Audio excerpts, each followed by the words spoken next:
अस्सलाम वालेकुम, मेरा नाम है ज़ुहैब भट्ट और ये है वज़ारत तालीम और यूनिवर्सिटीज़ के दरमियान कन्फ्यूज़ तालिब इल्म बनाम सरकार।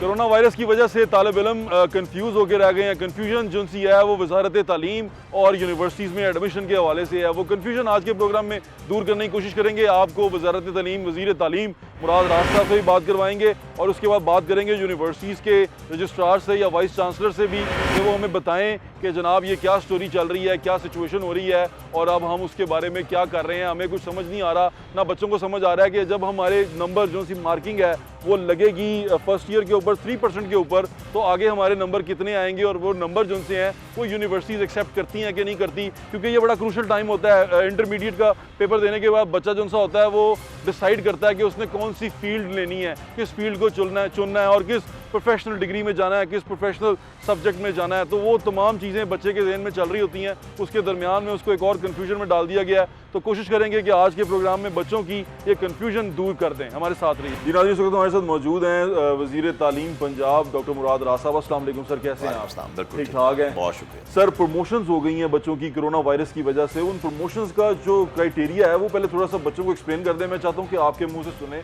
और ये ऑथेंटिक हो और लोग जो जानना चाह रहे हैं, जो कंफ्यूज हैं इधर उधर की खबरों को लेके, उसके बारे में लोगों को पता चल जाए। नाइन्थ और 10th के बारे में पहले बता दें। देखिए जी, 9th के जिनके एग्ज़ाम पिछले साल हो चुके हैं तो उनके ही मार्क्स को देखा जा रहा है कि जो 9th में उन्होंने लिए थे जी कि, और नहीं मगर 10th का तो एग्ज़ाम इस दफ़ा हमने हो गया भाई जी ठीक है। 10th का एग्ज़ाम जो है उसकी चेकिंग जो है वो अब शुरू हो जाएगी। जी ठीक है। जब चेकिंग शुरू हो जाएगी तो ऑब्वियसली जो भी ग्रेड आएगा जिसका, वो 9th और 10th का उसका हो जाएगा। जी ठीक है। जिनका प्रॉब्लम जो मेन आ रहा था, जो 9th में है वो तो 10th में प्रमोट हो गए। जी ठीक है, ठीक है, वो स्कूल में ही रहेंगे। वो स्कूल में ही रहेंगे, बिल्कुल। जो मेन चीज़ है 11th वाले वो 12th में चले गए। जी ठीक है। ठीक है जी, ठीक है। अब 12th वाले जिनसे हैं उन्होंने, अब 12th वालों का जो है, क्योंकि वो इशू आ रहा था कि उनका एग्जाम नहीं हो सका। ठीक है जी, तो जो उन्होंने 11th के अंदर नंबर लिए हैं उन नंबर्स के लिहाज से उनको 12th के नंबर दिए जाएंगे जो उनके 11th में आए। कितने परसेंटेज बढ़ाया जाएगा? देखिए परसेंटेज तो नहीं, हमने जो 3% का कहा था हाँ। वो 3% के ऊपर सारा इस वक्त तयन हो रहा है कि उस 3% को उनके 11th के नंबर्स के अंदर ऐड किया जाए। ठीक है। अब 3% देखें, अगर हम ऐड करें, लेट्स से किसी ने 500 नंबर लिए, ठीक है। So 3% would be like 15 number, जी 15 नंबर ही होगा। ठीक है जी, तो 15 नंबर ऐड करने से काफ़ी, देखें ये एक बेनिफिट जो है ये एक को नहीं मिलेगा, सबको मिलेगा। So it is not for कि जी इनके ग्रेड बेहतर आए तो इनको 3% मिल रहा है, ठीक है, या इनके ग्रेड बुरे आए इनको 3% मिल रहा है। जी doctor, across the board it is going to be 3%। And उसकी वजह से I think everybody will get a decent grade. अगर जो भी जिसने, लेकिन डॉक्टर साहब आपने कहा डिसेंट ग्रेड आ गए, हम 11 से 3% हो या जो आपकी एक स्पेसिफिक मार्किंग होगी, उसके बाद वो चले गए 12th में चले गए। 12th वाले अब आगे जाएंगे। अब आगे यूनिवर्सिटी जो सी हैं वो कह रही हैं कि हम आपने जो मेरिट स्टैंड अपना उनका मेरिट है उस पर कॉम्प्रोमाइज़ नहीं करेंगे और वो उस तरह उसको बच्चों को एडमिशन देंगे जो उनका क्राइटेरिया रहा है। ये क्या चक्कर है? देखिए ये बिल्कुल भी इस तरह नहीं हो सकता, क्योंकि एक बड़ी ही एक्सट्रीम अनयूजुअल सिचुएशन, जब इस तरह की एक्सट्रीम सिचुएशंस हों तो उसके अंदर एक्सट्रीम फैसले लेने पड़ते हैं, जो कि हमने लिए। और मैं आपको ये बताऊं कि सबको इसमें कॉम्प्रोमाइज़ कहीं ना कहीं करना पड़ेगा। यूनिवर्सिटी क्यों नहीं कर रही? आपने हायर एजुकेशन से बात की है कि जब हम ये करने जा रहे हैं, क्योंकि भेजना तो आपने है बच्चों को 12th के बाद हायर एजुकेशन के लिए आपने भेजना है, तो अब जब आपने एक सेट कर दिया, उन्होंने सेट नहीं किया, तो बच्चे तो बीच में कंफ्यूज हो जाएंगे। देखिए क्योंकि ये अभी सारा प्रोसेस जो है अगले 2 महीने चलना है। जी ठीक है। एडमिशंस वगैरह जो शुरू होनी है वो सितंबर अक्टूबर में सब चीज़ होनी है। ठीक है जी, इंशाल्लाह ताला आप देखना कि ये सारी सिचुएशन तब तक बिल्कुल सेटल कर चुकी होगी और इंशाल्लाह ताला मेजॉरिटी से भी ज़्यादा लोग जो होंगे उनको नुकसान नहीं होगा इसमें। क्योंकि देखें, अगर यूनिवर्सिटी इस वक्त कह रही है ना कि हम देखें कॉम्प्रोमाइज़ सबको करना पड़ेगा। देखें ये उसी तरह जिस तरह के प्राइवेट स्कूल्स कह रहे थे ना, स्कूल खोलेंगे, स्कूल नहीं खोलेंगे, जो मर्जी हो, ठीक है ना जी। That is government is number 1। ठीक है, बाकी चीज़ें बात। एग्रीड। इसी तरह अगर एक पेंडेमिक की वजह से हमें स्पेशल डिसीजंस लेने पड़े हैं तो वो सबको लेने पड़ेंगे। वो सिर्फ ये नहीं कि जी स्कूल एजुकेशन डिपार्टमेंट ले ले और सर्टन यूनिवर्सिटीज़ ले लें या सर्टन स्कूल्स ले लें, नहीं। जब अक्रॉस द बोर्ड है तो फिर across the board. Medical universities वालों के लिए बड़ी परेशानी हुई हुई है। वो कह रहे हैं कि 12th स्टैंडर्ड में नंबर लिए बगैर, 12th स्टैंडर्ड का इम्तिहान दिए बगैर हम एक डॉक्टर को कैसे बनाएंगे और अप्रूव कैसे करेंगे कि वो डॉक्टर बन जाए। देखिए उनके पहले तो 11th ग्रेड के नंबर देखने पड़ेंगे कितने हैं। देखिए आपको बड़ा क्लियर हो जाएगा। जो पढ़ने वाले बच्चे होते हैं ना, वो 11th में भी पढ़ते हैं, वो 12th में भी पढ़ते हैं। बड़ी छोटी परसेंटेज होती है जो कहती है जी मैं 12th में जाके अपने ग्रेड्स बेहतर कर लूँगा। वो बड़ी छोटी परसेंटेज है। और वो मेरे ख्याल से स्टूडेंट्स हैं जो कि वैसे ही सीरियस नहीं है, क्योंकि अगर आप सीरियसली डॉक्टर बनना चाहते हैं तो फिर आप 11th में भी पढ़ रहे हैं, आप 9th में भी पढ़ रहे हैं। पढ़ते हैं नहीं पढ़ते, इसके ऊपर आप नहीं, मैं वैसे ही कह रहा हूँ कि 9th में भी वो पढ़ेंगे, वो 10th में भी पढ़ेंगे, वो 11th में भी पढ़ेंगे, वो 12th में भी। ठीक है जो बच्चे पढ़ने वाले और जो टारगेटेड बच्चे हैं, जिनको पता है कि हमने डॉक्टर बनना है या हमने कोई जरूरी चीज। लेकिन यूनिवर्सिटी इस बारे में एग्रीड नहीं ना हो रही। डॉक्टर जावेद अकरम ने कहा कि ये तो बड़ा गलत तरीका है, ये प्रमोशन का तरीका बड़ा गलत है जो इनको प्रमोट किया जा रहा है, स्पेशली मेडिकल स्टूडेंट के लिए बड़ा गलत है। देखिए इस वक्त गलत या सही का नहीं है, इस वक्त ये है कि बेस्ट फैसला क्या है कि बच्चों की ज़िंदगियों के साथ और टीचर्स की ज़िंदगियों के साथ हमने नहीं खेलना। डॉक्टर साहब ये आपको नहीं लगता कि ठीक है आप ना खेलें, आप जो फैसले आप कर रहे हैं वो बहुत अच्छे कर रहे हैं, मैं एग्री करता हूँ उससे, लेकिन आपने जो दूसरे स्टेक होल्डर्स हैं उनको ऑन बोर्ड क्यों नहीं लिया हुआ? ये क्या वजह है कि हर जगह पे इतना कन्फ्यूजन और इतना गैप नज़र आता है कि आप सारे गवर्नमेंट के इंस्टीट्यूट हैं? देखिए मैं आपको ये बताऊँ कि हायर एजुकेशन और स्कूल एजुकेशन ने मिल के फैसला किया था। जो सवालात आप मेरे से पूछ रहे हैं ये हायर एजुकेशन मिनिस्टर के सवाल है, लेकिन आपने प्रमोट किया ना, अब आपने उनसे तय किया हुआ ये बात की ऐसे बिल्कुल हमारी हायर एजुकेशन के साथ बैठ के minister higher education Yasir Sahib से भी, वैसे तो क्वारंटीन हुए हैं वो आजकल बाहर नहीं आ रहे, और यासिर साहब से भी और सेक्रेटरी साहब से भी उनके हायर एजुकेशन के, हमने ये बैठ के सारे बोर्ड मेंबर्स भी जो हैं सारे बोर्ड्स के बैठे हुए थे और हमने बैठ के सारे फैसले इकट्ठे किए थे। इम्प्लीमेंट हो जाएंगे। ठीक है, आपकी तरफ से तसल्ली है। मैं आपको बिल्कुल तसल्ली दे रहा हूं कि इम्प्लीमेंट, आप मुझे ये बता दें जो चीजें मैंने अभी तक कही हैं वो सारी चीजें इम्प्लीमेंट, अल्लाह ताला का शुक्र है कि वो इम्प्लीमेंट मुश्किल से हो रही हैं। देखिए वो ऐसे ही लग रहा है कि नाक से लकीरें निकलनी पड़ रही हैं। देखें अगर चीजें आसान होती तो फिर हम यहाँ ना बैठे होते। चीजें मुश्किल हैं, मुश्किल टाइम है,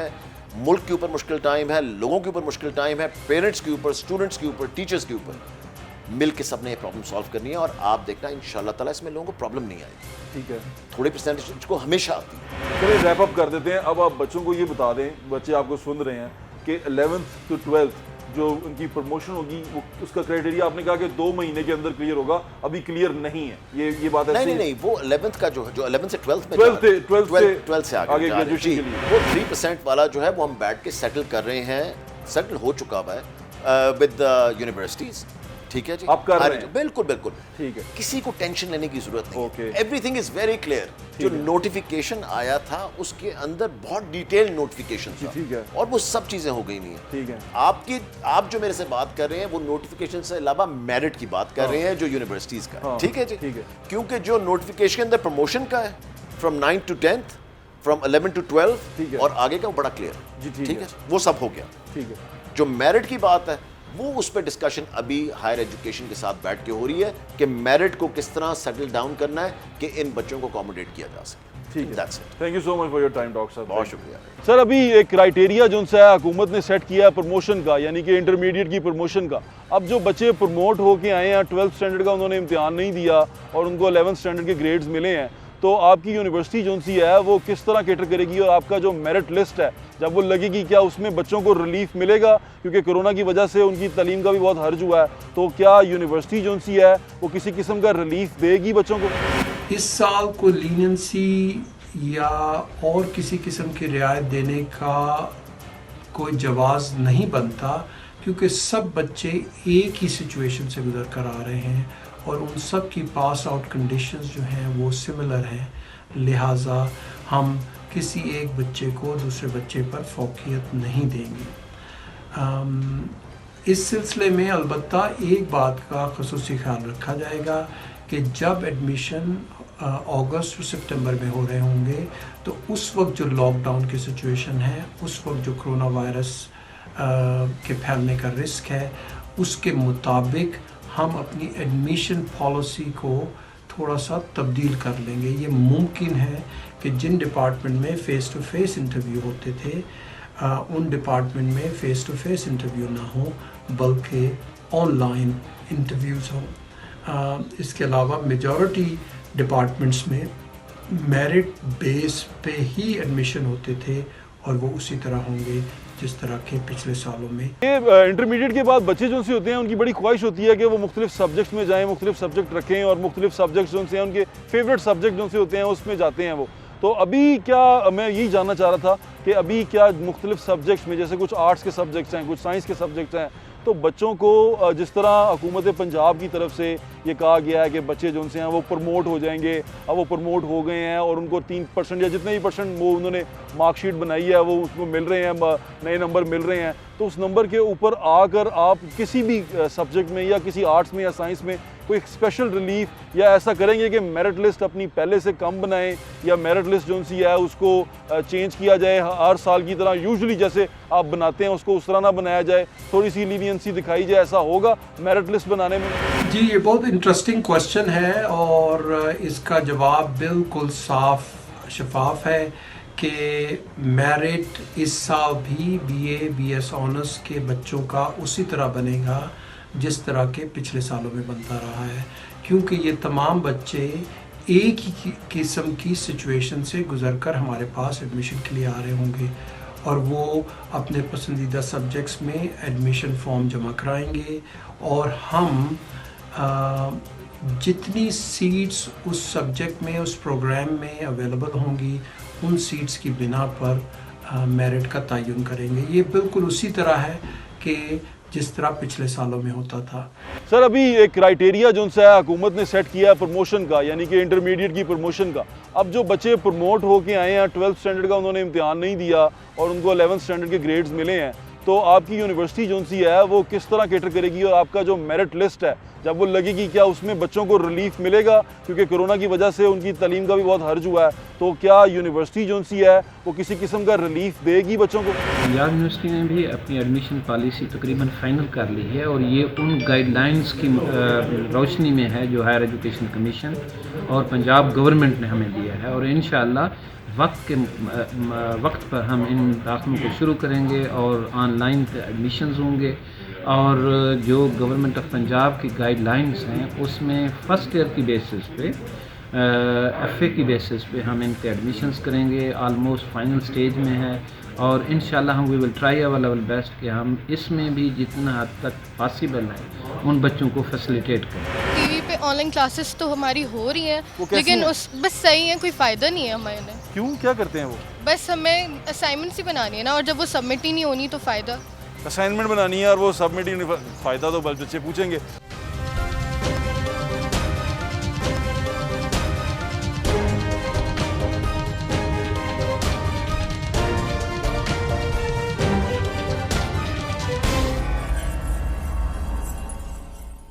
क्या नाम है? मुनीबा। मुनीबा, इतने प्यारे कपड़े पहने हुए तुमने, ठंड तो नहीं लग रही? नहीं। अच्छा, स्कूल जाना चाहती हो? जी। क्यों? पढ़ना है। पढ़ना है? मास्क क्यों पहना हुआ तुमने? मैंने भी पहना हुआ। कोरोना वायरस की वजह से। कोरोना वायरस की वजह से? तो फिर कोरोना वायरस जो है कैसे जाएगा अब? हाथ सफाई रखनी है। सफाई रखने से, अब हमें सफाई रखनी पड़ेगी, दूर रहना पड़ेगा, किसी के करीब नहीं जाना, और इस तरह कोरोना वायरस। स्कूल मिस करती हो आप? जी। कितना? बहुत ज़्यादा मिस करती हो? वाह, तो स्कूल जाना है या नहीं जाना? जाना है। वाह यार, बच्चों का दिल करता है स्कूल जाने को, टीचर्स का मेरे ख्याल से दिल नहीं कर रहा, वरना हड़ताल तो हो जाती होती है अब तक, वो तनख्वाहों के लिए होती है। चले आए और बच्चों से जाके स्कूल के किसी क्लासरूम में बात करते हैं। इस वक्त मैं एक बंद स्कूल में हूँ। वैसे स्कूल जो सा है बेचारा बड़ा खस्ता हाल है। सेंट फ्रांसिस में हूँ, ये अनारकली का बड़ा मशहूर स्कूल है, यहाँ से बड़े बड़े लोग पढ़ के निकले हैं, लेकिन अभी जो इमारत है वो बेचारी खस्ता हाल है। आपको पहले भी दिखा चुके हैं, बड़े रोले हैं इसके। अभी जो मेरे साथ एक बच्ची मौजूद है जो 10th स्टैंडर्ड में है और उसके जो हैं पेपर भी होने वाले हैं और उसको ये भी है कि उसने अगली क्लासेस में भी जाना है और स्कूल जो उनसे हैं वो बंद है। क्या हाल है बेटे? ठीक ठाक हो? जी। अच्छा, तो स्कूल बंद हो गए हैं तो परेशानी नहीं हो रही या खुशी हो रही है? खुशी भी हो रही है काइंड ऑफ, लेकिन परेशानी भी बहुत है बच्चे मिले हैं क्योंकि हमारे पेपर्स बीच में रुक गए हैं। टीवी पे क्लासेस दे रहे हैं, वो देखिए कोई? जी, टीवी पे ऑनलाइन क्लासेस तो हमारी हो रही हैं, लेकिन उस बस सही है, कोई फ़ायदा नहीं है हमें। क्यों, क्या करते हैं वो? बस हमें असाइनमेंट्स ही बनानी है ना, और जब वो सबमिट ही नहीं होनी तो फ़ायदा। असाइनमेंट बनानी है और वो सबमिट ही नहीं, फ़ायदा तो बच्चे पूछेंगे। अच्छा, तो उनसे अब टीवी पे तो सवाल पूछ नहीं सकते, ऑनलाइन कोई क्लासेस हो तो उसमें सवाल पूछ सकते हैं? जी, पूछ सकते हैं। तो वो जवाब भी दे देते हैं? जी, जवाब। तो चेकिंग क्या करते हैं वो? चेक करते हैं कुछ? चेक नहीं करते, बस आप उनसे जो पूछ रहे हो वो उसी का जवाब दे रहे हो। तो फ़ायदा नज़र आता है कुछ उसको? नहीं, मुझे कोई फ़ायदा नज़र नहीं आता स्कूल में बैठना। अच्छा, ये कोरोना जो है इसके बारे में क्या पता आपको? कोरोना वायरस जो है हमें उसके बारे में अवेयरनेस ही नहीं है, जो सही बात अच्छा। है। बिल्कुल अवेयरनेस नहीं है। हम मास्क पहनना गवारा नहीं करते हैं, हम सैनिटाइजर्स यूज़ करना पसंद नहीं करते हैं, और हम बोलते हैं कि कोरोना हमारे पास से चला भी जाए तो ऐसा नहीं हो सकता। अच्छा, तो और हम लोग को खुद ही एहतियाती तदाबीर लेनी चाहिए। जरा आप बता दें हमें क्या एहतियाती तदाबीर लेनी चाहिए, जरा गौर से सुने बच्ची क्या कह रही है। सोशल डिस्टेंसिंग ज़रूरी है, और मास्क अपने लें और अपने सैनिटाइजर्स का यूज़ करें, काइंडली यूज़ करें, क्योंकि अगर आपको अपनी जान की हिफाजत का ख्याल नहीं है तो हमारी जान का ही ख्याल कर लें। बहुत शुक्रिया आपका, thank you so much for this message. नाज़रीन, बच्ची ने कहा कि अपनी जान का ख्याल नहीं है ना, दूसरों की जान का ख्याल करें, क्योंकि ये अगर आपको कुछ नहीं कह रहा कोरोना ना, तो दूसरों को मार भी सकता है, तो इसका ख्याल रखें बस। कि स्कूल तो बंद हैं, फीसें देनी पड़ रही हैं माँ बाप को, क्योंकि किरायों का तो हो गया ना कि चलो किराया एक महीने का छोड़ दें या बिजली के बिल एक महीने के कम कर दें, लेकिन आपने इस जो प्राइवेट स्कूल्स हैं उनकी फ़ीसों को लेके क्या कुछ डिसीजन लिया है? देखिए, जो पब्लिक सेक्टर है ना, वहाँ पर तो टीचर्स को सैलरीज मिल रही हैं और वहाँ पे तो फ़ी का इशू नहीं है, ना फ़ी है गवर्नमेंट के इदारों में। रहा प्राइवेट स्कूलों की बात, तो प्राइवेट स्कूलों में फ़ी स्ट्रक्चर उनका मौजूद है। दो तरह के इदारे हैं, एक वो इदारे जिनका फ़ी स्ट्रक्चर 4000 से ज़्यादा, दूसरा इनसे जिनका कम है। अब जो ज़ाहिर घर का जो नानो नफ़का चलना है टीचर्स का, उन्हीं सैलरी से चलता है, तो किसी भी प्राइवेट इदारे को फ़ीसें लेने से मना नहीं किया गया।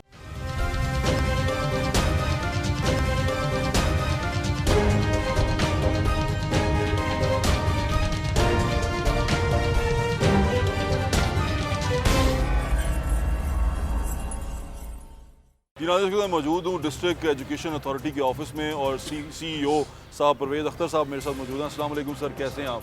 ठीक ठाक हैं? फाइन, सर, कोरोना ने तो बच्चों की मौजें गिरा दी।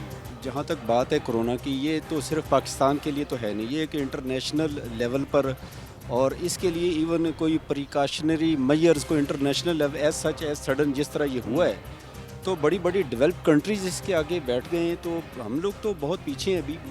तो सडन ये पाकिस्तान में भी जैसे ग्रेजुअली बाकी चाइना से इवन स्टार्ट हो के जैसे ये चीज़ें पहुंची हैं, और ये एक ऐसा इशू था कि जिसके बारे में कोई पहले से प्लान नहीं था। अच्छा। एक होता है कि आप पहले से SOPs तय कर लें, टाइम टू टाइम 2 साल पहले आपको पता है, साल पहले पता है, वर्किंग ऐसा चीज़। चले एक पेंडेमिक आ गया, अब ये क्या पेंडेमिक आया है, तो इस पे जितने डिसीजंस हो रहे हैं एट द स्पॉट हो रहे हैं। हाँ। अब सिचुएशन जैसे जैसे डेवलप हो रही है, देखें आपकी स्ट्रेटजी क्या है, आप प्लान कुछ और करते हैं और चीज़ें सामने कुछ और आती हैं, और एट द ग्राउंड रियलिटी चीज़ें बड़ी डिफरेंट होती हैं। अभी ये सारे सिनेरियो को अब देख के आपने प्लान पाकिस्तान क्या में किया? देखिए, पाकिस्तान में जब एट सडन ये नेशनल लेवल पे डिसाइड हुआ स्कूलों को, चूँकि इसकी बेसिक मेन कोरोना से बचने के लिए जो मेन सबसे पहली SOP है वो यही है कि आप गैदरिंग को अवॉइड करें, आप आइसोलेशन में जाएं, गैदरिंग अवॉइड करें, और किसी भी लेवल पर किसी भी एज के जो लोग हैं, इवन वो स्टूडेंट्स हैं, बच्चे हैं, बड़े, गैदरिंग को अवॉइड करें।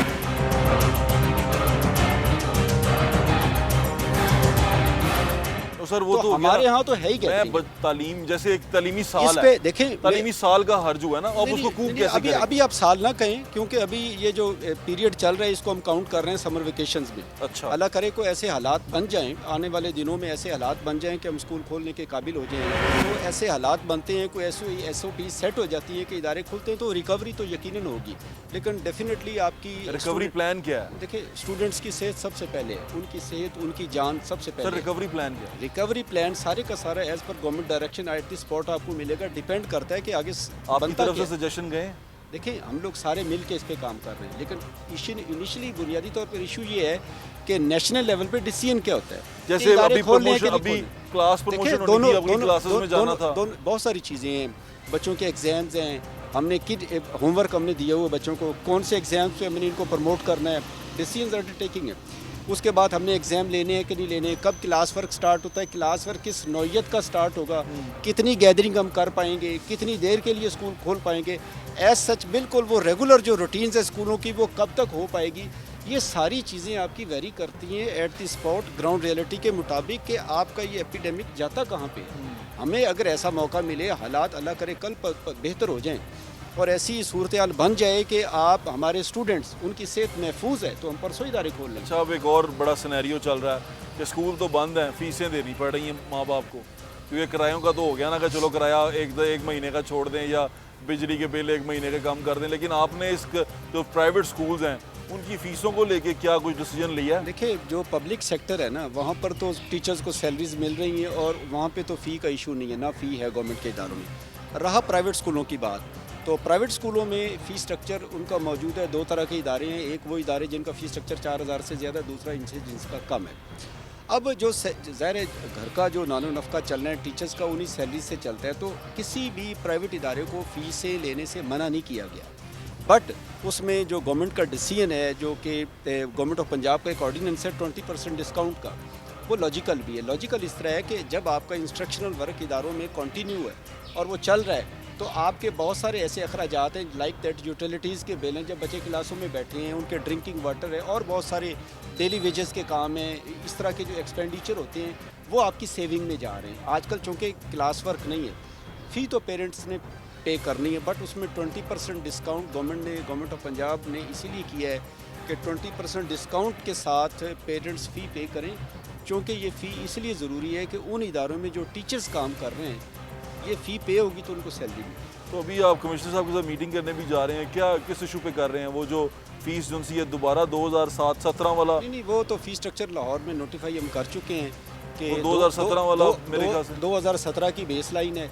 उसके बाद एज़ पर कोर्ट डायरेक्शन हमने इससे पहले इनिशियली जो नोटिफाई किया था 2 इंक्रीमेंट्स दी थी, बट इशू कोर्ट में गया, कोर्ट में पेरेंट्स भी गए, प्राइवेट स्कूल्स भी गए, तो कोर्ट की डायरेक्शन के मुताबिक 2017, 18, 19 3 इंक्रीमेंट्स हम लोग उस स्ट्रक्चर को नोटिफाई कर चुके हैं और इम्प्लीमेंटेबल है, उसको हम इशू कर चुके हैं तमाम स्कूलों को।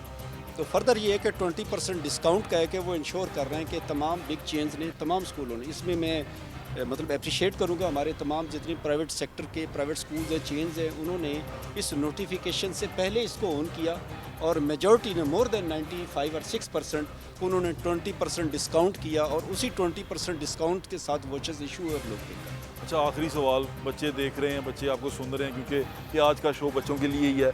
नई क्लासेस का जो अब मैकेनिज़्म आएगा, जो वो सारा गवर्नमेंट की पॉलिसी तक रहेगा, या आपने कुछ सोचा हुआ है कि बच्चे ज़हनी तौर पे तैयार रहें, उनका कोई तैयारी कर लें, कोई ज़हनी तौर पे प्रिपरेशन कर लें, कोई अपना सबक वबक तैयार कर लें, कोई ऐसी चीज़ हो सकती है? देखिए, मेरी पहले तो अपील है, इसमें जो सबसे बड़ा और मेन स्टेप वो है हमारे पेरेंट्स। हमारे पब्लिक सेक्टर के स्कूलों के बच्चे हैं, प्राइवेट सेक्टर के। अब बच्चे पेरेंट्स के पास हैं घर में, अब बच्चों के पास डायरेक्ट ना तो क्लासरूम है ना टीचर है। मेरी पेरेंट्स से जस्ट हम्बल सबमिशन, एक रिक्वेस्ट है कि आपके घर के अंदर अगर कोई ऑनलाइन सर्विस मौजूद है, कोई टेलीविज़न मौजूद है, तो वो जो टाइम है अपने बच्चों के वेलफेयर के लिए, ये जिस जिम्मेदारी पेरेंट्स की है उसको यूटिलाइज़ करवाएं। उनके बच्चे किसी भी क्लास में पढ़ते हैं, ना होने से कम जो क्लास वर्क, जो इंस्ट्रक्शनल काम उस वक्त टीवी पे, जो पीटीवी का चैनल है वो सुबह 8 बजे से लेके शाम 6 बजे तक उसकी ट्रांसमिशन ऑन एयर है। और इसी तरह जो पीएटीवी के साथ मिलके जो केबल नेटवर्क हैं जितने भी हैं पंजाब के, लाहौर के, इवन दो जो बड़े डिजिटल के, मैं आपको just live after that WhatsApp करूँगा, वहाँ पर ट्रांसमिशन जारी है। अब ये जिम्मेदारी, थोड़ी सी रिक्वेस्ट है पेरेंट्स के कि उस टाइम में अपने ड्रामे को, अपनी मूवी को छोड़ के बच्चों को बिठाएं, उनको चैनल लगा के उनको एंगेज करें। ये जिम्मेदारी, क्योंकि इस वक्त टीचर उनके पास नहीं है। ये ऑन एयर मेरी रिक्वेस्ट है पेरेंट्स से कि वो जो टाइम है टेलीविज़न के सामने, केबल नेटवर्क में और पीटीवी के चैनल पे उसको यूटिलाइज़ करवाएं। और बच्चों की तरबियत का वक्त है, तरबियत का वर्क है वो, उसमें उनकी कैरेक्टर बिल्डिंग है। ठीक है, बहुत सारे सब्जेक्ट ऐसे हैं जो उनकी टाइमिंग अगर बच्चों को सेटल नहीं हो रही, बट इसके साथ कैरेक्टर बिल्डिंग है बच्चों की, ना होने से कुछ ना कुछ होना बहुत बेहतर है। और वो एजुकेशनल और इंस्ट्रक्शनल काम है जो हो रहा है, ये पेरेंट्स की जिम्मेदारी है कि इस टाइम को, इस क्रॉनिकल सिचुएशन को यूटिलाइज़ करें और उनको ये मौका। बहुत बहुत शुक्रिया आपका परवेज़ अख्तर साहब, थैंक यू सो मच। तो कोरोना का क्या करना है फिर हमने? कोरोना का हम क्या कर सकते हैं, हम उसकी एहतियात ही कर सकते हैं। वेरी नाइस, क्या क्या एहतियातें हैं? जैसे 20 सेकंड तक हाथ धोएं, सैनिटाइज़र का यूज़ करें, मास्क लगाएं। मास्क तरह नाक के ऊपर करें। Very nice, thank you. हाँ, थैंक यू। तो अब फिर मास्क लगाएं और ये सारा कुछ करके रखें। हाँ जी। तो फिर स्कूल खुलने की दुआ कर लेते हैं। ठीक है। कि अल्लाह ताला हमें इसकी कोरोना से जान छुड़ा दें हमारी, प्लीज़। हाँ, आमीन आमीन।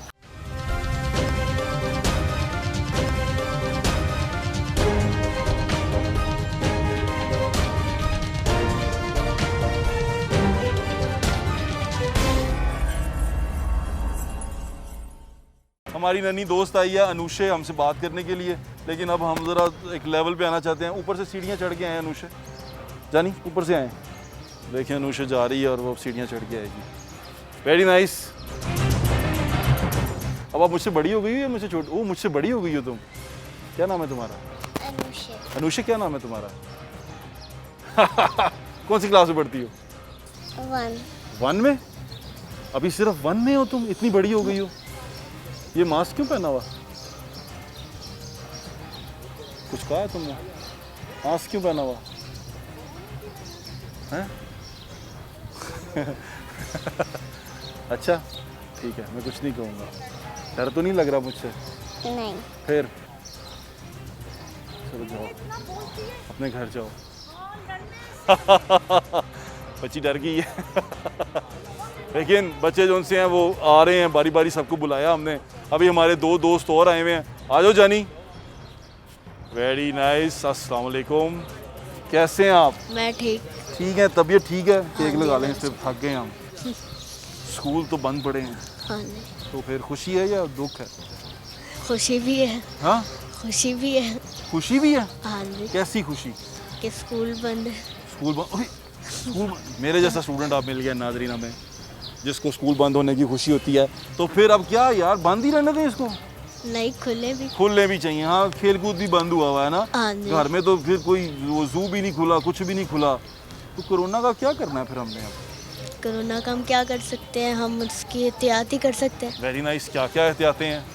जैसे 20 सेकंड तक हाथ धोएं, सैनिटाइजर का यूज़ करें, मास्क लगाएं। मास्क जरा नाक के ऊपर करें। Very nice, thank you. हाँ थैंक यू। तो अब फिर मास्क लगाएं और ये सारा कुछ करके रखें। हाँ जी। तो मास्क के ऊपर फिर कुछ यहाँ बना लें, ऐसे स्माइली बना लें। कूल बन जाएगा मास्क, है ना? हाँ जी। यहाँ पर दांत बना के स्माइली बना लेते हैं, हाँ जी। है ना? जी अब यही करते हैं। तो फिर स्कूल खुलने की दुआ कर लेते हैं ठीक कि है। अल्लाह ताला हमें इसकी कोरोना से जान छुड़ा दें हमारी, प्लीज़। हाँ जी। आमीन। आमीन। खैर से जाएं आप। क्रिकेट खेलते हैं? हाँ जी। बंद हुई होगी वो भी, है ना? जी, पापा सब जाने बंद नहीं हो गया। देते। पापा तो कहीं जाने नहीं दे रहे। पापा ने बड़ी मुश्किल से ज़्यादा दिया है कि हमसे आके बात करें। Thank you. अपना ख्याल रखें, खेलें जाके। भाई को भेजें मेरे पास। भाई उधर हैं, भाई भी आ रहे हैं। आ जाएं भाई। अस्सलाम वालेकुम भाई। वालेकुम अस्सलाम। कैसे हैं आप? अल्लाह का शुक्र। स्कूल बंद है, खुशी है या दुख है? दुखी है। अच्छा, वो छोटे को तो खुशी थी। दोस्ती नहीं है अपने पास। अच्छा, दोस्त ही नहीं है। हाँ, सबसे बड़ी प्रॉब्लम ये है कि दोस्त नहीं है। Man is a social animal. आदमी जो सा है वो समाजी जानवर है। तो अगर वो समाजी राब्ते ही छोड़ देगा तो फिर तो वो जानवर रह जाएगा, है ना? जी। ये क्या फ़िलॉसफी दी है मैंने, कमाल ही नहीं कर दिया। तो फिर तो फिर अपने कोरोना से कैसे जान छूटनी है हमारी? बस वही जो सब कह रहे हैं, हाथ धोएं, अपना सैनिटाइजर यूज़ करना है, मास्क लगाना है। मास्क लगाएं। तुम्हें पता ही नहीं, मुझे नहीं पता चल रहा तुम कौन हो, तुम्हें नहीं पता चल रहा मैं कौन हूँ, है ना? हाँ जी। पता ही नहीं चल रहा। सबकी शक्ल ही बदल गई है मास्क सबकी लगाने शक्लें बदल गई हैं, सबकी शक्लें ग्रीन और वाइट हो चुकी हुई हैं और हमें पहचाने भी नहीं जा रहे कौन लोग क्या हैं, से। हाँ जी। है ना? चाहे नीचे से उन्होंने दाढ़ी रखी हो या ना रखी हो, शेव की हो ना की हो, मास्क के पीछे चल गया। मास्क के पीछे चला गया। यार कोरोना कैसे जाएगा, कुछ पता बस चला? दुआ करनी पड़ेगी। दुआ करनी पड़ेगी बस। नाज़रीन, आप भी दुआ करें, हम भी दुआ करते हैं। Thank you so much. जाके घर में बैठें और आपका बहुत शुक्रिया यहाँ आने का। Thank you. जी, स्कूल हो गए बंद, बच्चे हो गए घरों में बंद। कोरोना से बहुत सारा नुकसान हुआ। एक चीज़ पे ये आज का प्रोग्राम करने का मकसद ये था, कोई भी बात नहीं कर रहा कि स्कूल का क्या किया जाना चाहिए, स्कूल के हवाले से क्या प्लानिंग की जानी चाहिए, स्कूल के हवाले से हमें बच्चों की तालीम के हवाले से क्या करना चाहिए। अभी सिचुएशन जो सी है वो ग्रिम है, यानी कि गंभीर है। सिचुएशन अभी जल्दी ठीक होती हुई नज़र नहीं आ रही फ़िलहाल, क्योंकि ये एक वबा है और वबा जो सी है वो फैलती जा रही है। इसका रुकना इसी तरह मुमकिन है कि हम दूरी रखें, हम, क्योंकि ये एक इंसान से दूसरे इंसान को फैल रही है। तो जब एक इंसान से दूसरे इंसान से दूरी रख लेगा तो ये दूसरे इंसान को नहीं लगेगी। लेकिन इस तमाम के लिए बड़ा हौसला और बड़ी हिम्मत चाहिए जो कौम आहिस्ता आहिस्ता दिखा रही है, क्योंकि हम अभी डेवलपिंग कंट्री हैं, हम तरक्की पजीर हैं, हम तरक्की कर रहे हैं और हम कोशिश कर रहे हैं कि हम तरक्की करें। तो इसलिए हम अभी उन मुल्कों की तरह नहीं है जहां घर बैठ के लोगों को पैसे मिल सकें, लेकिन इसके बावजूद दुनिया ने हमारी बहुत मदद की है और वो मदद हम तक पहुंच रही है या नहीं पहुंच रही, ये आपने नज़र ज़रूर रखनी है। बहुत सारी फोर्सेस बना दी गई हैं, कई टाइगर फोर्स के नाम से, कभी किस फोर्स के नाम से। वो फोर्सेस अपना काम कर रही हैं कि नहीं कर रही, ये आपने डिसाइड कर देखना है और इसकी विजिलेंट आप लोग होंगे। जितने विजिलेंट होंगे और आप अपने पैसे पे नज़र रखेंगे उतना अच्छा होगा मुल्क व कौम के लिए। बच्चे घर पे मौजूद हैं, तंग कर रहे होंगे, लाजमी बात है तंग कर रहे होंगे, तो उनको कंट्रोल इस तरह करें कि उनकी तरबियत करें, उनको बताएं कि उन्होंने अच्छा इंसान कैसे बनना है। रिवायती तालीम वो स्कूल में हासिल करते हैं, लेकिन 6 घंटे या कम से कम 4 घंटे बच्चों पे लगाएं जिनमें आप बच्चों की तरबियत करें, बच्चों को बताएं कि अच्छा इंसान कैसे बनना है, उनको शऊर दें, उनको कुरान के बारे में बताएं, उनको उनके दीन के बारे में बताएं, उनको कुरान की स्टोरीज़ के बारे में बताएं, बच्चों को समझाएं कि वो एक मुआशरे का मुफीद रुकन कैसे बन सकते हैं, अच्छाई क्या होती है, बुराई क्या होती है। उनको किताबों से हट के तरबियत करें, वो तरबियत जो हम मिस कर रहे थे बहुत अरसे से, जो एक जनरेशन मिस कर चुकी है तरबियत, वो तरबियत करने का वक्त है। और ये अपॉर्चुनिटी है, इसको मैं कहूँगा, मैं इसको ये नहीं कहूँगा कि ये अजियत है, मैं इसे कहूँगा ये अपॉर्चुनिटी इन डिस्गाइज है। तो इस अपॉर्चुनिटी को अवेल करें और अपने बच्चों की तरबियत करें। आपको मौका मिला बच्चों के साथ वक्त गुजारने का, तो उनकी जितनी अच्छी तरबियत कर सकते हैं करें। अपना ख्याल रखें, मुझे इजाज़त दें। इंशाल्लाह मेरी दुआ है कि स्कूलों के ये ताले जल्दी खुलें। अल्लाह ताला आपको अपनी हिफ्ज़-ओ-मान में रखे। अल्लाह हाफ़िज़। पाकिस्तान जिंदाबाद।